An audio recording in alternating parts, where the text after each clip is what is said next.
Hi, Hey, Heather, I just got in a moment ago. how are you? Tired. Hmm. Are you good for tonight? I'll be fine. Yeah, I just got in. Or How did you you want to been? reschedule? Huh? Or did you want to do this next week? I can do it this week. All right. Right. So, time's arrow. Yes. Okay, let me go see about this stupid Netflix. Yes.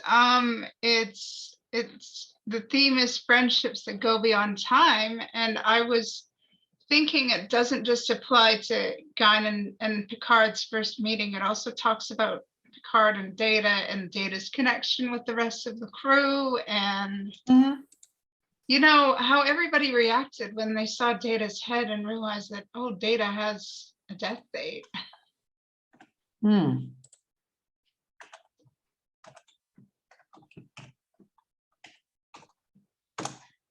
Yeah. So So yeah, how you been since our little chat this morning? I'm all right. I'm all right. I mean, it is what it is. We're here, we're discussing a good Star Trek episode, and this is where my mind's at now. Okay, hold on a second. Season 5. Yeah. And it's interesting. This episode's very interesting because it discusses friendship and the reactions tell me that Data, a divergent, has definitely found his place within the crew because the crew reacts so strongly. Mm-hmm. Yeah. Yeah, hold on a second. Let me see something.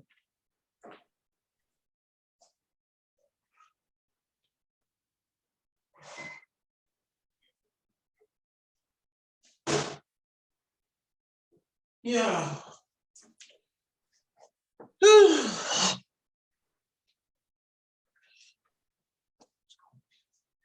All right, it's a marathon. I better get ready. We can always split it up. We can do part 1 this week and part 1 next week if that would be easier. Yeah. Would you like to do that? Okay, go with you. That's good with me. And we can save the movie for another time. Okay. Like we did this with past tense as well, and that was perfectly fine.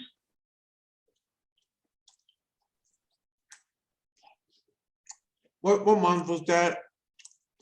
That was near the beginning of the founding of the club.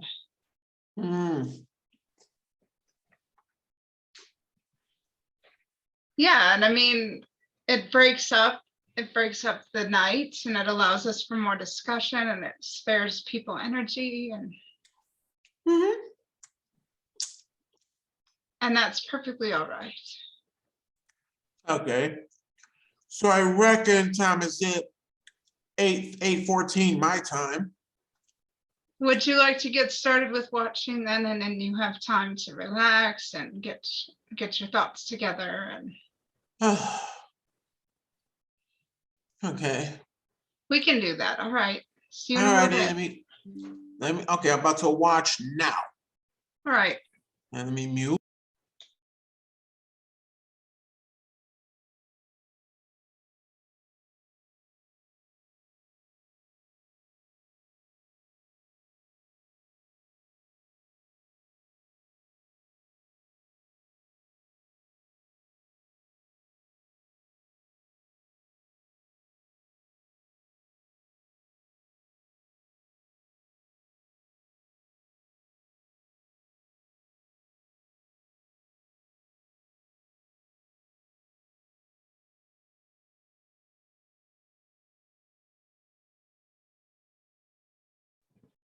That was a thrilling episode, wasn't it? Yes. And we seem to have been joined by others. Yeah, I was gonna say real quick. I remembered, right? I think I told you, so I'll tell you again. Next Friday, I'm attending a physical meeting, Well, that's all right. Things which can be means adjusted. I'll be unable to grace you with my presence next Friday. Well, I might even move that to Saturday because I do value your insights. So stick around. Don't worry. I know next Saturday, my weekends are usually busy, unfortunately. I'm amazed I get Fridays. But I thank thee, Miss Cameron. Or You know, we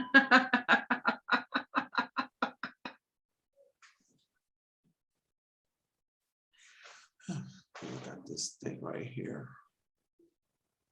that is a cute com badge. Yeah. Yeah, when I got the Picard uniform, right? I was ordering it off Amazon. They have the little package thingy, the life-size badge, and this little mini lapel pin. That's So, amazing. thank you. And crazy thing, slight spoiler, I'm thinking of an upcoming episode of Star Trek Picard. Yeah, I haven't watched it yet. I got very busy, but it's on the PVR. Right. But I've Oh, heard yeah, the spoilers. I've heard everything. But you were cosplaying me when you were presenting 12 Angry Men. Oh, yes. Yes, I've got to show you something with that later because the people who ran that Zoom actually made a screenshot of all of us in our suits on the Zoom call, and it looked really nice. Let me tell Jake not to worry. He's really got.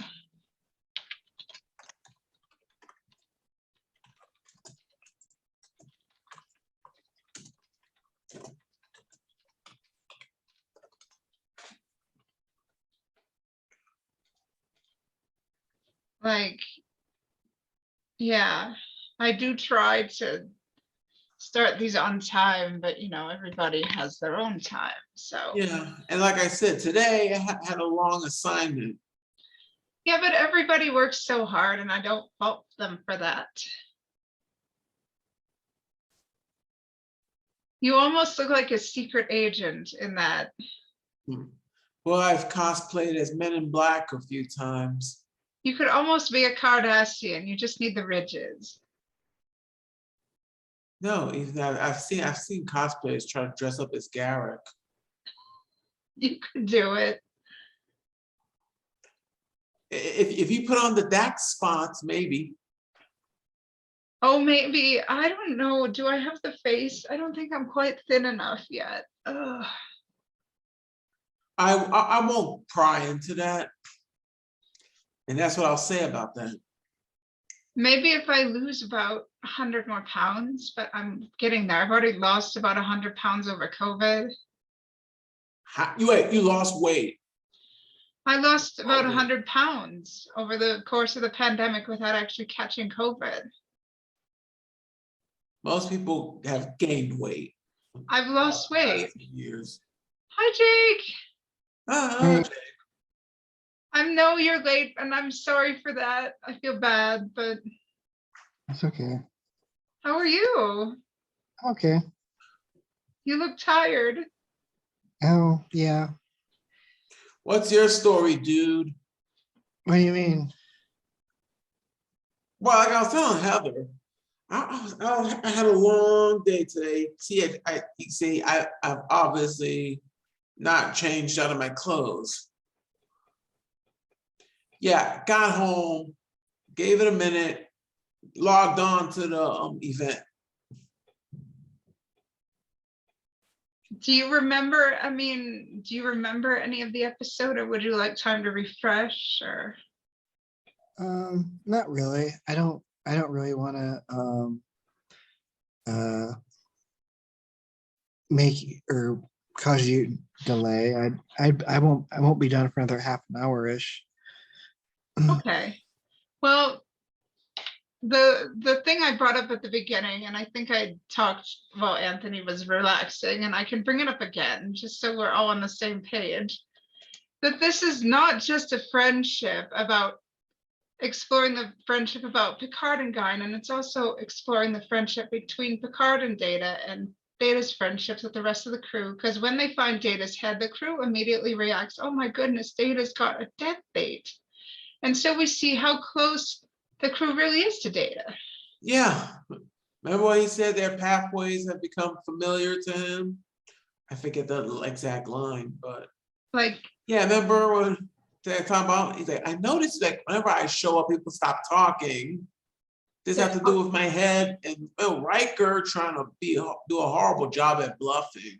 it's awkward for them to talk about Data's death because they didn't think that Data was going to die. Data was the one person in their minds who couldn't die. And then suddenly Well, to see his head, they're like thinking the one constant in our lives is suddenly not a constant. yeah, never mind. He does have a crappy death in Star Trek 10, which I'll never mention again. It's such a horror movie. What are your thoughts, Jake? So so I kind of think that maybe they kind of associated Data with like the one friend they wouldn't have to say goodbye to. That's right. So because they always knew that either they would pass before he did, or he would just never pass. They would just never have to worry about him dying. Yeah. So, and now that's been like flipped upside down, and that's not true anymore. It's a very harsh reality. And then in the crux of things, Picard thinks, oh, this is like trying to cheat death, is like staying with Data, staying close to him, protecting him, and then Yeah, Guinan's like, so, oh, okay, no. you're not going onto that planet. I'm not going to let you die.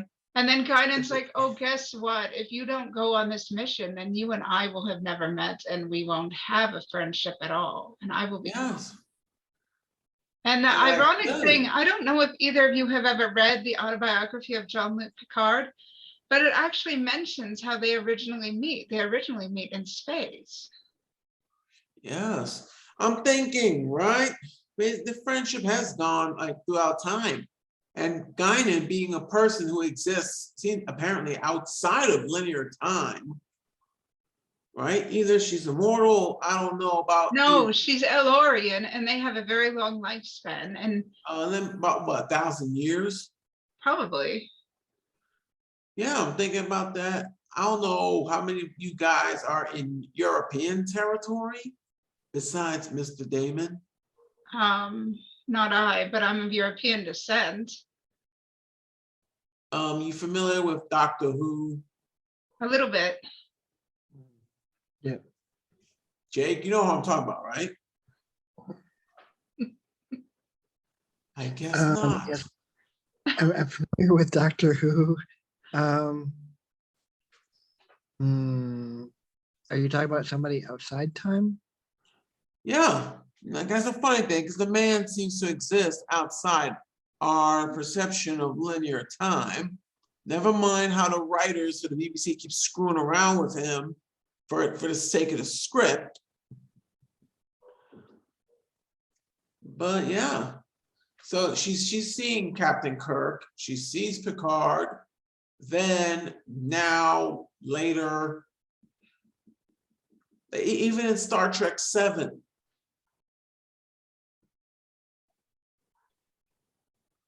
Well, that's true. She might have seen Kirk, but she knows about the Nexus. She was in the Nexus, I believe, in Generations. She said it was being inside Joy. Wrapped inside Joy. Because she was there, like she was on the ship of Elorian refugees that the Enterprise B went to. And she knew Soren.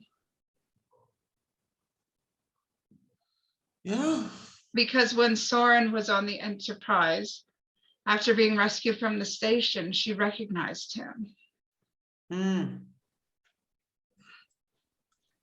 I'm a bit of a geek. That's how I know all this. I just assimilate certain information in my neurodivergent brain, and it just sits there. No, there, cat. Oh, was that baby? Yeah, she's in the background.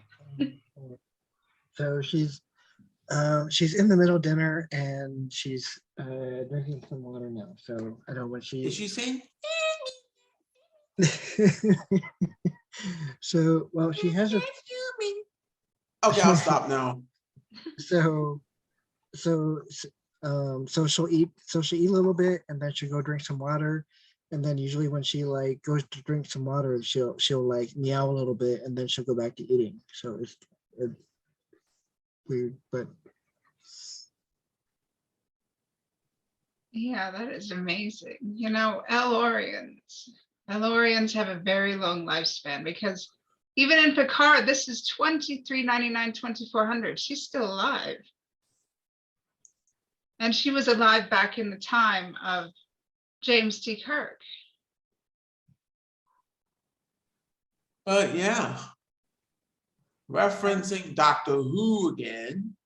Uh-huh. It's like a little wibbly wobbly, timey wimey stuff with her here and then this planet and I'm surprised somebody hasn't written a Star Trek novel about Guinan. They may Or have. maybe they I have, don't know I all just the haven't read novels it yet. Sorry, what was But that? they may have. I don't know all the novels, but she was married 23 times.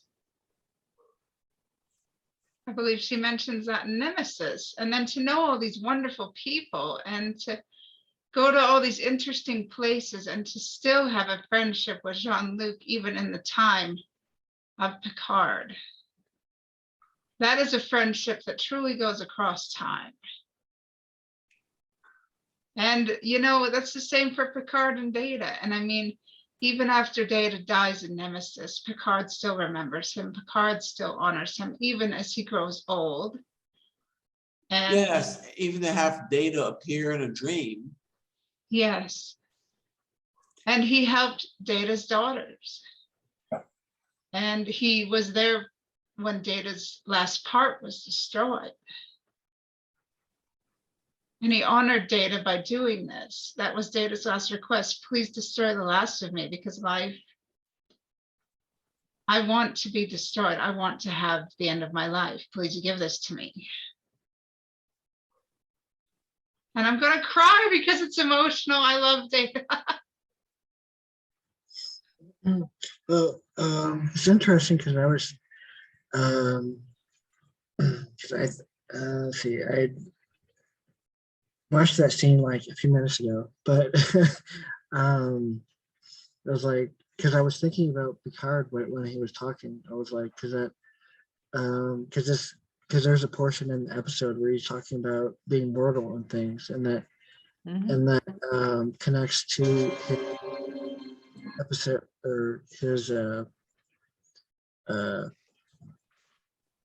appearance in the season finale of season 1 of Picard.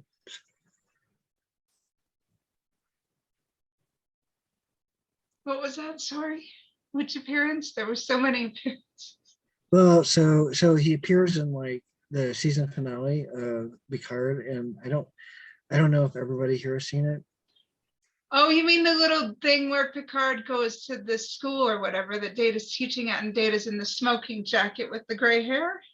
No, it's Picard, not TNG. Oh. Oh, yeah, you're thinking of All Good Things, Heather. Yes, I am. Jake is talking about Star Trek Picard. Jake, you seen episode 3, I reckon. Yes, I have. I haven't, but it's okay. You can talk about it. I've heard bits of it. If you don't want to, that's fine too, but I've heard a lot Go about ahead, it. Jake. I don't spoil stuff. No, I'm not going to talk about. It's still fairly fresh in people's minds, so maybe we better not, because we don't want the fans lynching us. But you know, the friendships in Star Trek, especially between this triad of people like Picard, Data, and Guinan, and all their compatriots, is that a good word? It's very unique. It's very special. It truly does go across time. And these three really have seen time for what it is. Like, those friendships can't be bought, and they have lasted quite a while. And yeah, it's very beautiful and unique. Like Data eventually meets his mortality, and he does it in such a noble and beautiful way that, and his legacy still lives on, and we don't know where it is right now, but Yeah, Data's a wonderful being. The actor that plays him.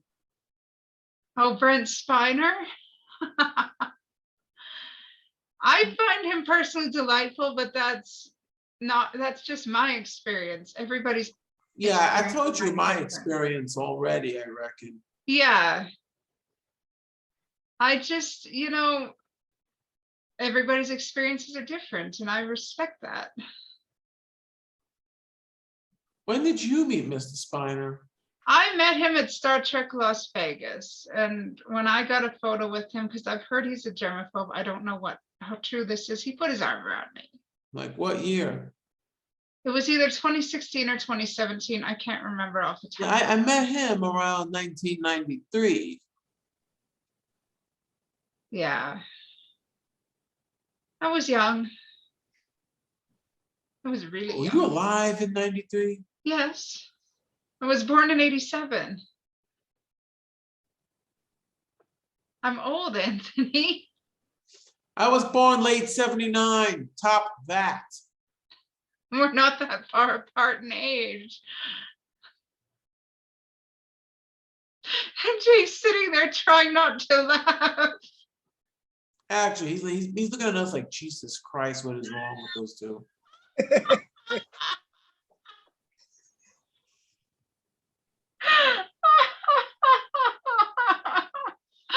I'm sorry.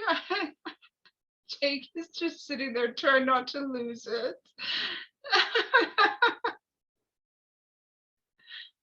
Jake, so what are your thoughts? Let's hear some of your thoughts on this episode, because I'm assuming you've seen it, because I know your list. So yeah, I've seen it. I know it'd been nice to have a little bit of but I suppose that's partly my own fault.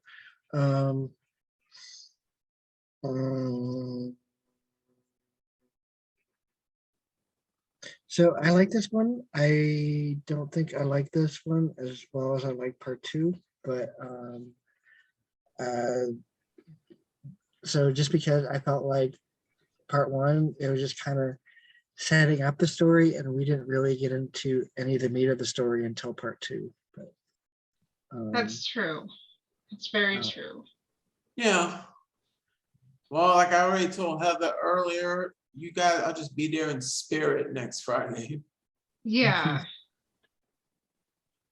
But it's interesting, like at the beginning, they don't really know why they've been called to explore this site that they're exploring. And even Picard wonders why. And then Why they gotta call Enterprise back to Earth? And then this person reveals Data's severed head, and Picard's like, oh, what? And so they examine this head, and everybody's freaking out, like, how can you examine your own head without feeling any emotion? Have be this passionate about it. Like, why do you not feel emotion about your own mortality? Like, what is wrong with you?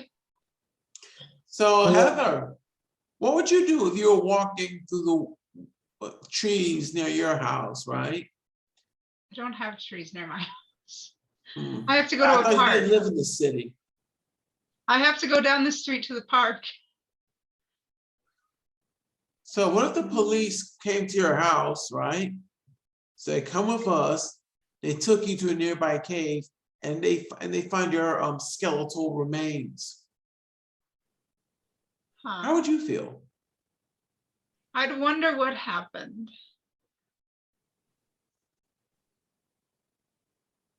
I honestly don't know how I'd feel, to be honest. I'd have to process and then probably cry a bit, and then I don't know.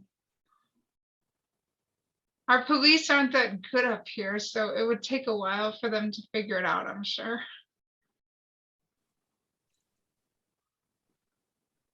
Assuming we lived in Star Trek, if that makes it any easier.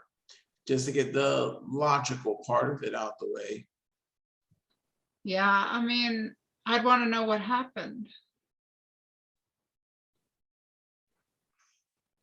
Yes, and then you find the snake people from the other dimension.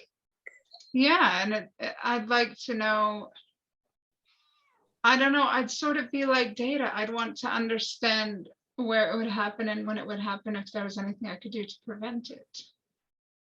Because emotions, you know, I couldn't spend a whole lot of time focused on the emotions. It would be too physically taxing. Because, you know, I've got a condition and emotional stress worsens that condition. So it would be very hard to focus on the emotions too much. And I know that's a very strange answer, but that's the best you're getting. It's an answer. See, this is why they call me neurodivergent. I don't give the answer that's expected. And what? my point. Yeah. And so they literally study this, and then they go to this planet, and you know, Picard really just tries his best to keep Data from going on this away team to explore this cave. And Data tries to argue, but Picard's like, oh yes, we're going to cheat your death. We're going to try. Which is a typical default action. Well, I just feel like it's Picard playing parent almost, and Data is his child. He wants to protect his child from harm, or his brother or whatever. Yeah. I don't know. Picard almost feels like he's a father to Data, or a big brother to Data. We have the Grateful Dead waking up. Oh, hi, Damon. Hello. It's good to see you. It's 22 minutes past 1 o'clock in the morning here. Yeah, I figured It's that. good to see you. This mobile, it's 2:22. Yes. It's Oh, really good. This mobile's from Belgium, you see. Local time. Yeah. It's So we're in Ireland, but this is Belgian mobile. It's really good to see you. Yes. Yeah. Even though I still pity your living situation, which way you gotta watch us in secret. It's very difficult. Understandable. I was asleep, I was asleep. Yeah. Everybody's asleep but us two here. So Okay. Yeah, the time difference is difficult. I'm sorry. our youngest is 18, you see. Last year. Yep. 0200 Greenwich Mean Time. Yeah, I'm not really good with time zones myself, other than my own, because of my learning disability. So I don't. I'm Eastern Time. You are what us Yankees call Mountain Time. Yeah, I just barely learned that this year and last year when I started this. Anybody notice how thick an accent Brent Spiner has in person? Sounds like him to me. Real thick Texas accent.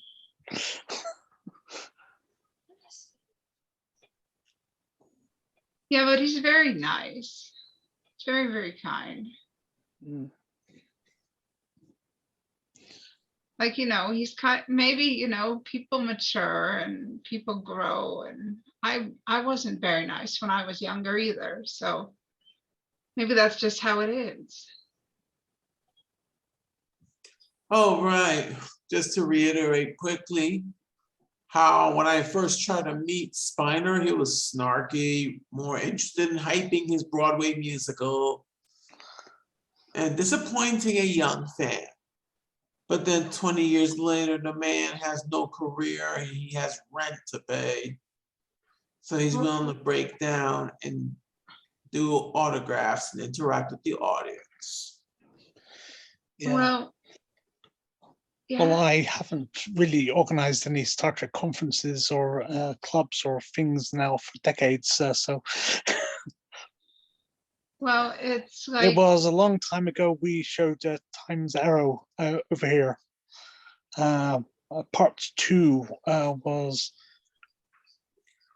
one of the first episodes we got just before it was shown in the US, but already been shown in Canada, because you got to show things in Canada a few days beforehand, since the original Star Trek up until the 4th season, in which we started to get them in Ireland before you got them in Canada of Next Generation.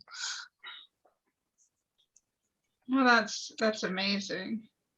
So we got Deep Space Nine and Voyager numbered copies of preview for conferences the week before they were due to be shown in Canada and US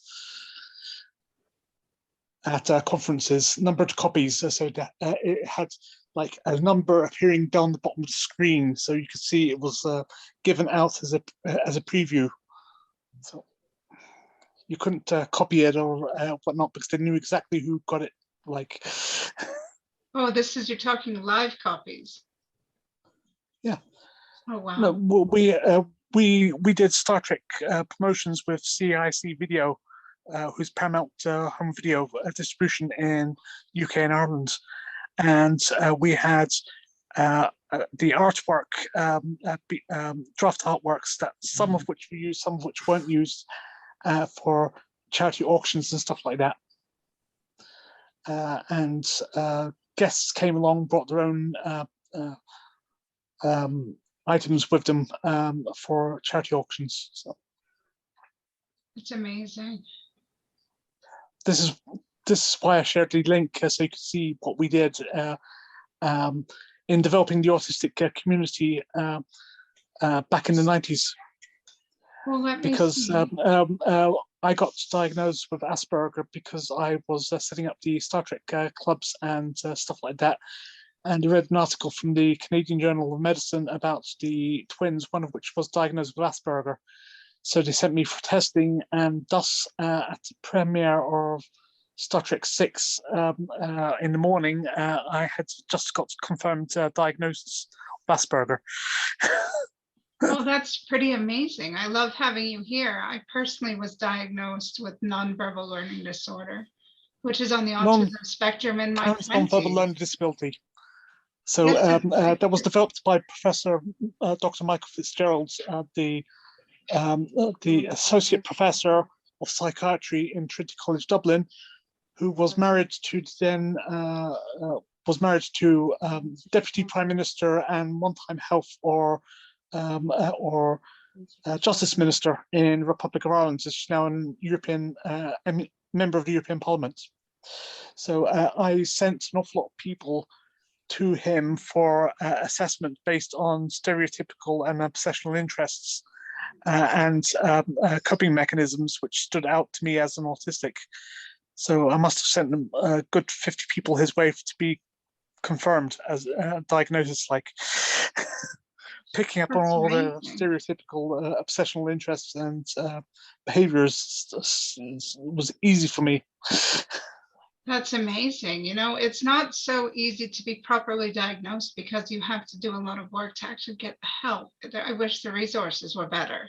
Yes, I do Yeah, agree. but Stateside. we, myself and the professor, were always picked up on the comorbidities, the ADHD and dyslexia and stuff like that that came along. When you had several of the comorbidities picked up, it's easy to identify exactly where they were in the autistic spectrum, because with one or two comorbidities, you could be not in the spectrum, but if you've got, like most of us, 7, 8, 9, 10, 11, 12, 13, 14, 15, 16, and whatever, you know, it's obvious exactly where you are in the spectrum.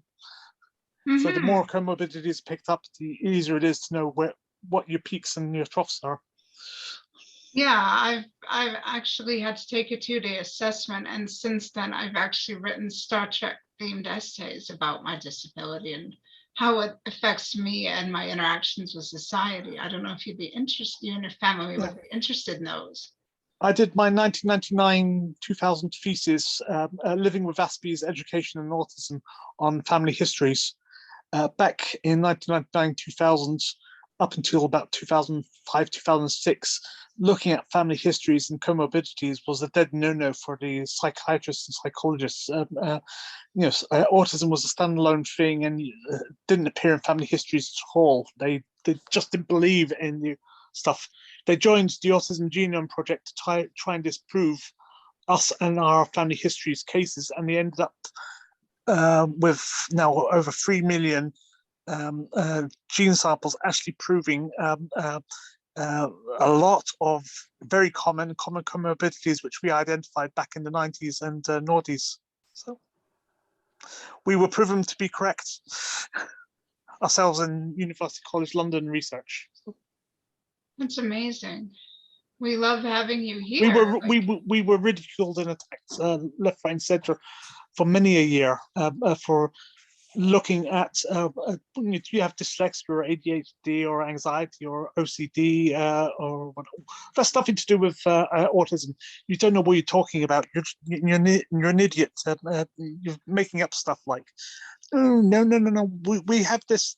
My grandparents had that. My grandparents had that, and they had all of these traits. And we noticed these traits in family histories. Oh no, it's absolutely nothing to do with autism. You're making it all up. Yeah, those right. things very much have everything to do with autism, and people are fools if they don't realize it. Yeah, but we those of us with family histories going back to the 1890s had all of these things reoccurring in family histories. We had people who were doing multiple different specialities rather than having a fixed speciality that they're doing every single day, because they were getting bored with doing a single speciality. So my grandfather had multiple different doctorates and doing different consultancies on different days, different specializations. So when we look at our family histories and the way we did things and how we did things, it's quite easy to see. All of the people had dyslexia and ADHD and depression and stuff like this, all the way through family history over the generations. Like, it is very much like, it's possible that these types of disabilities are generational. I mean, I don't know for sure, but it is possible. Yeah, well, all of us in this household are confirmed diagnosed with multiple comorbidities and eventually confirmed in the autistic spectrum, but they would not believe the facts that these were connected. They kept on trying to say you couldn't possibly be autistic because you have all of these other traits as well. It's nothing to do with it. And we had a long struggle to keep our children out of the fostering, to be adopted out, to keep them safe from us, for trying to make them autistic by paramounchazing our children. Like, oh goodness, it is not possible to make somebody autistic. Autism is it's a neurodivergency that you are born with. You don't suddenly become autistic. You can look at my Facebook page. It's a neurodivergency that you are born with that manifests itself in quirks that come about when you try to go through an educational system and you struggle in socialization. It's not something that happens to you. You're born with it and it manifests itself in various forms.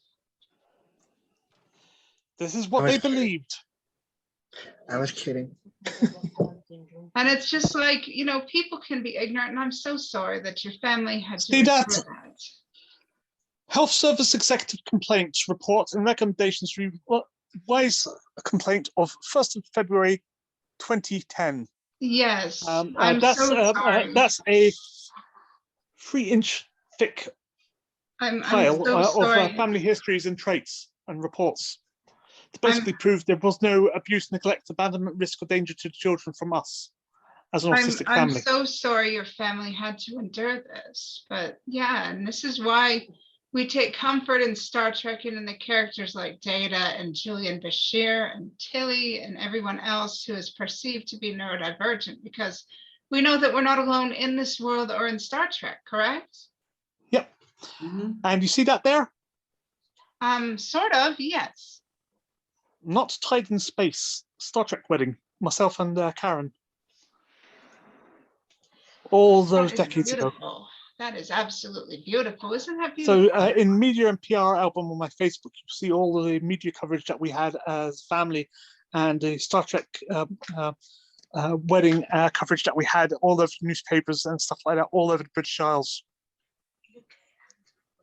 That is Republic absolutely of Ireland, beautiful. and the United Kingdom. Oh, wow. Absolutely beautiful. Thank you for sharing that.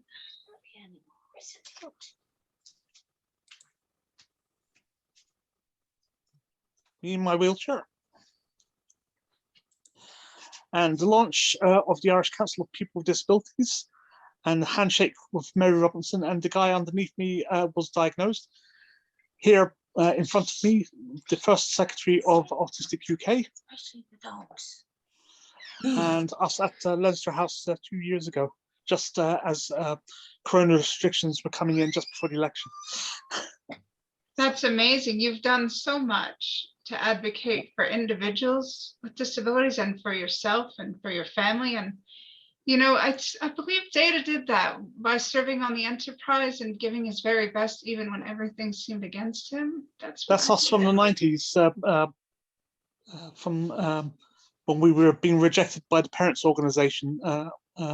That the ideas of us getting together, autistics, we would cause fights and cause too much trouble, and it was not worth the risk, us autistics being together. That's great. I put forward a proposal in 1993 for having what we developed as Autinet in 1994 and 95. And we had colleges and campuses and students on Usenet and all over social media logging in to our Usenet news group, and we brought together different people in the autistic spectrum from around the world. Back when others believed that this is just a standalone situation, they didn't want to encourage us to communicate or talk to each other. So you made a bit of a federation of autistics. That's amazing. Yep, I was Federation Ambassador to Ireland. That's amazing. That is absolutely amazing. You did the work of IDIC, and I'm very impressed. We're all very impressed. So it's all public record, and I've taken a few thousand of the pictures, and there's pictures of me, and some of that stuff I showed you on Wikimedia. So you can look up Damon Matthew Wise and on Google search. You can send that to me in Facebook. Sorry? You And can see me send on that to Facebook, me in Facebook for sure. Damon.Matthew.Wise.Ireland. Yes, you can send that to me in Facebook, or you can share it in the club if you like. Would you like to do that? You can look me up. I mean, it's quite easy. Like, it's very difficult for me to do on a mobile phone in the dark. Okay, that's fine. That's fine. That's fine. I'm very impressed. Like, we all need to do our part to be better advocates for those within our circle and teach others in the world that different is not bad. So I've been now at this for 30 years. Yes, thank you for that. Everybody, see those links, copy those links. Yeah. Oh, this will make an interesting episode. Well, Damon, we we have talked about different, like we have talked about different neurodivergent individuals within Star Trek, and we've made videos of those episodes if you wanted to go back and look at our Chronicles. back in 1993, I was talking at a role-playing society conference about Spock versus Data analogy for logical versus emotional conflict. So that was the first time I went out and actually got autistics coming out of the woodwork publicly, because those people in the spectrum really got into this conversation. So. Well, that's good. It's good. Star Trek should be a safe place for everyone, and I'm glad you did that. Anyhow, it's pretty early here. Yeah. And I'm being told I'm talking too loudly. Okay. Okay. Do you need to go then? Probably ought not to have come, but yeah, probably. No, we are glad you came. We are glad you Yes. came, and we're grateful that you came and told us all these wonderful things. But it's all public record, so it's not anything that can't be seen. No. If you look up the Talk Aspies page on Wikipedia, you will see the references to Aspies, Ortiz, cousins, and definitions that I created in the 90s on advantages and disadvantages and autistic traits. And I borrowed from Babylon 5 the term mundanes for persons who don't believe in autistics. They believe there's such thing as normal. So those people who actually believe that there is such thing, that a person that has no autistic genes or characteristics at all, we call mundanes as a joke, like. Borrowed that from Babylon 5. So that's all from the stuff that was reported in stuff that I did the conversations reports for over the years when I was getting my TV and radio appearances and stuff like that. Like, well, let's see what we got here.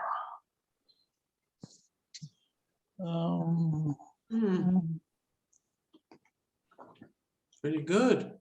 That's amazing Here. information. Health reports, appearance fee for being on the radio in 1999. That's very 30th of March 1999. Talking about autism on national radio.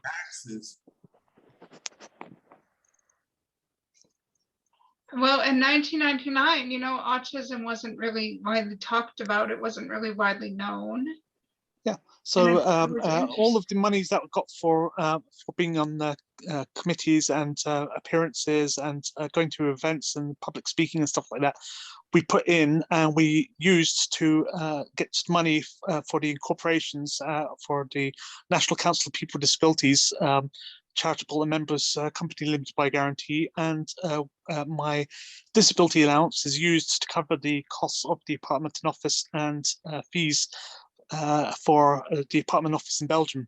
So we had a place of operation for me going to me and our colleagues to go to committees and conferences and events and stuff like that. So it's our base of operations for European and international committee work. That's amazing. That's really amazing. So we have no money at all. It's completely done from our voluntary income. So. That's amazing, and I'm grateful that you were able to share everything with us. People seem to think that we're making money out of it, so we made sure that we don't keep a cent of any of money ourselves, and that it goes into bank accounts so they can basically see the fact that we don't get anything from it ourselves.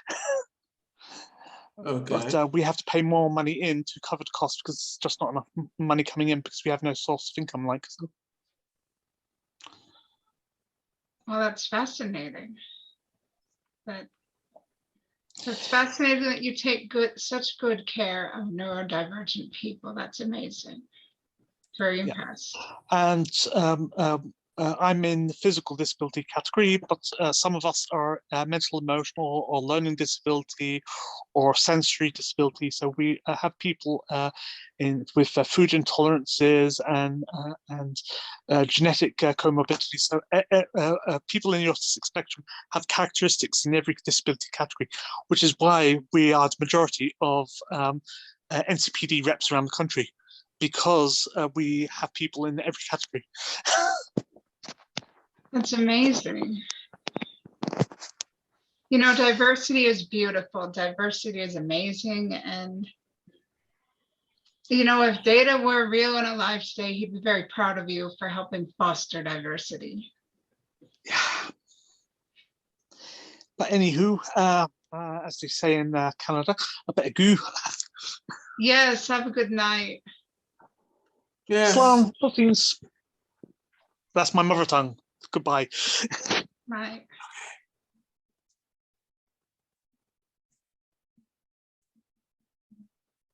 All right. Alrighty. So, all right. So back to the discussion about the episode. Bless his heart. He was so nice. Wasn't he? He was so nice. I don't know how he manages to be up at 0245. You know what? Because everybody wants to be here, and this club is just so positive and warm that everybody wants a piece of it. And I'm happy about that. So let's just take joy from that, okay? Everybody wants a piece of it. Hey Jake, where's the cat? She's like laying down next to me, so she's. And I reckon she'll claw you if you try to pick her up. Actually, she's so well, she's awake right now. Oh my God, it's possessed.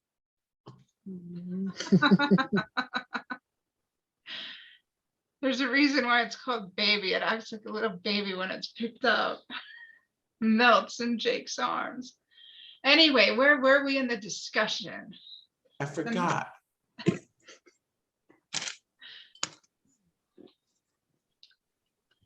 So they decided to go and investigate, and Picard was so desperate to keep Data on the ship that he even broke ship's protocol to do it. And then Guinan's like, okay, well, guess what? If you're so desperate to protect Data, you're gonna screw up our friendship, because I will never be on here. That you're gonna be like forgetting about us,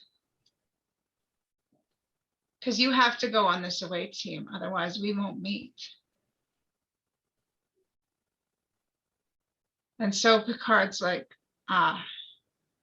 And for some reason, Picard listens to Guinan above all else, including safety protocol for captains. Like, I mean, he sent, if we go back to yesterday's Enterprise discussion, he sent a whole crew back to their point in history just based on Guinan's word. Yeah. Mm-hmm.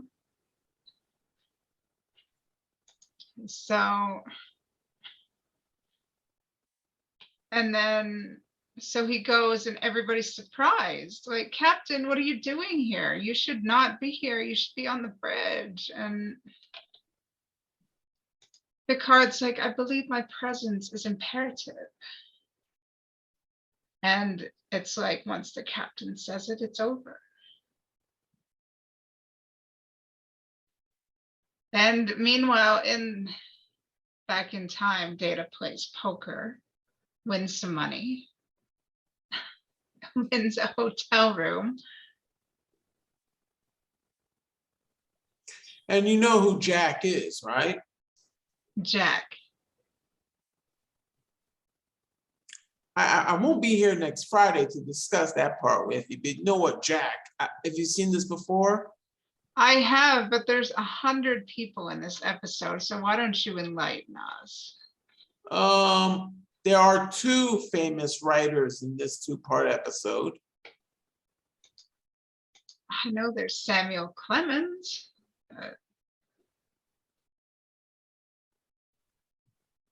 And Jack. wrote a lot of things about wolves. Haven't read it.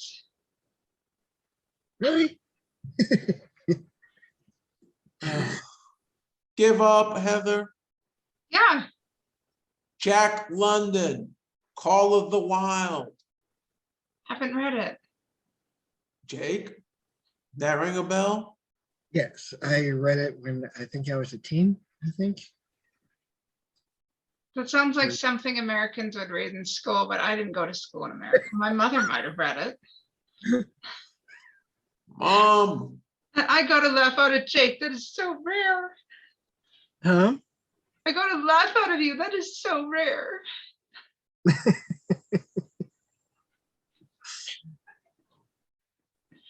No, honestly, I just, it's interesting. This Samuel Clemens is such a little snoop. He literally follows Data around, eavesdrops on a conversation between Data and Guinan. It's like, and the most stunning part of all is that Guinan seems to believe Data when he's like, okay, I'm from the future and I need your help with this problem.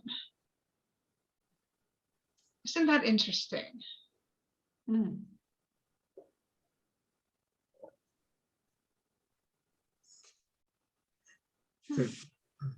Like, are L. Ori and Sears as well as good listeners, do you think?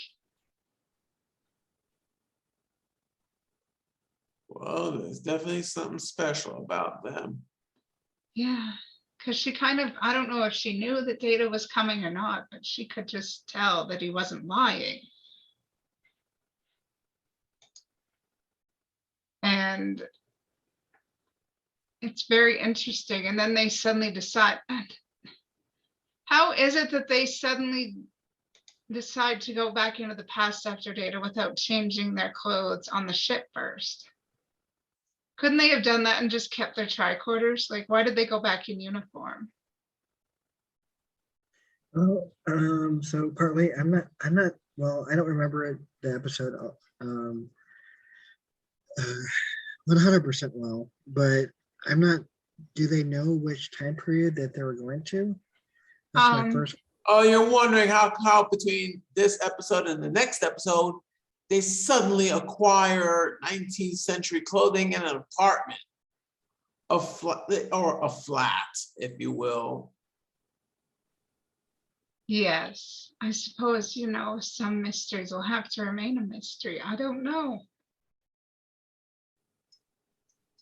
But let's not forget that they went back because they wanted to save their friend and also save history. Save history from aliens that just wanted to kill people. And Picard wanted to go back to preserve a friendship. So let me throw this at you. So this episode, you had the snake, the glowing, glow in the dark stick people going back in time to a pandemic to absorb neural energy from victims. What if, as we speak, there are glowing stick people coming to North America and going into COVID units, ICUs, to steal neural energy from people, so they could blame it on the virus. Oh, they're dead because of that. And yeah, I'm kind of blowing a little bit of episode 2 of Time's Arrow. Well, I don't know. I mean, it's very possible and it would be very sad, but this is a very sad area in the world because COVID is on the uptick again. I don't know if you've read the numbers, but it's rising again all over the world. The pandemic is rising again in numbers all over the world in different foreign countries. I don't know if you've read the news about how it's In outbreaking. Europe and Asia. Yep. And if it's outbreaking again in those countries, it's only a matter of time before it comes back to us because everybody traveled. Yes. And the aliens are happy. And with all the issues with Russia invading everybody because they're hitting Poland next, and it's very terrifying. And even if you don't pray, you should pray for the people that have been hurt. Or you should donate money or something. Well, I suppose I brought this upon myself. And then you can talk about one thing, then it goes to another thing. And I'm like, Yeah, you knocked over the dominoes. It's your fault. like, isn't there a spaceship in this at some point? We should hope for a spaceship, but we've got reality, and we have to rely on the concept of IDIC. Since the world is falling apart, this is a great opportunity for us to come together as people and just be grateful for each other and forget our differences and love each other as we are. Could we really do that? I think we could if we wanted to, but so far we don't want to because there's so many interpersonal and intrapersonal problems within the world that simply aren't being overcome because people don't want to. If we were as united as the Enterprise crew is about wanting to rescue Data, and if our minds were as focused on helping each other as Picard's was about preserving his friendship with Guinan, well, maybe we'd be in a better spot. Like, we can't prevent what's happening around the world as far as the pandemic and civil war and possible world war goes, but we can focus on protecting and preserving each other and protecting, preserving, and building friendships that could last through time. And perhaps I'm sounding preachy. You were doing that with your teeth. Well, you're smiling with your top teeth. I'm smiling with my bottom teeth. Well, my bottom teeth, I've got a misshapen jaw. That's why I can't smile with my bottom teeth. Okay, we had to have our dose of weird. But if we just, if we we focus had on possessed cat, and now that.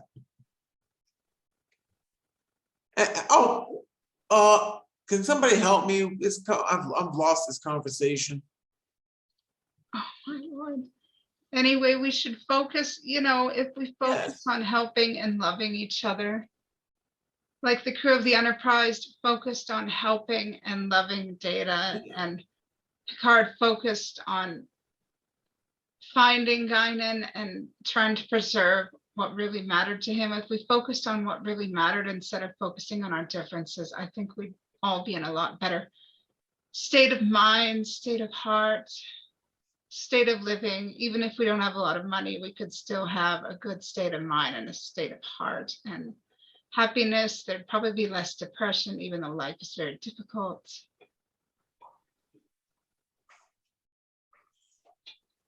Friendships can go beyond time, go beyond circumstance, go beyond everything if we want them to. Does anybody have any other thoughts?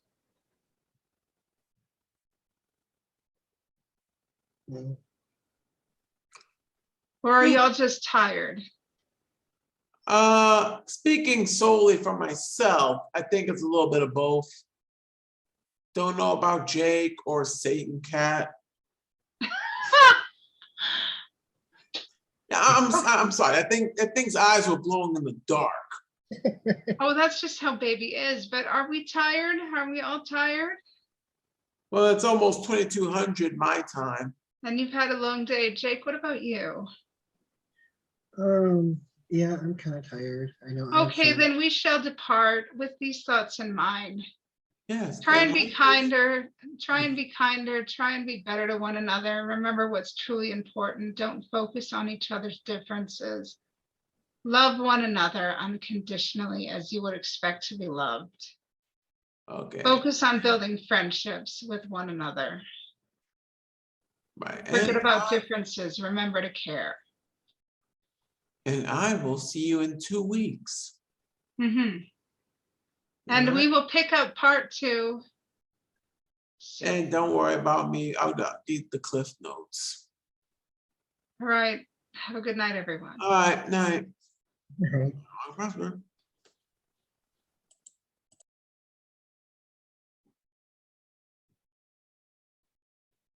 Thank you all for coming to my meeting tonight, to our meeting.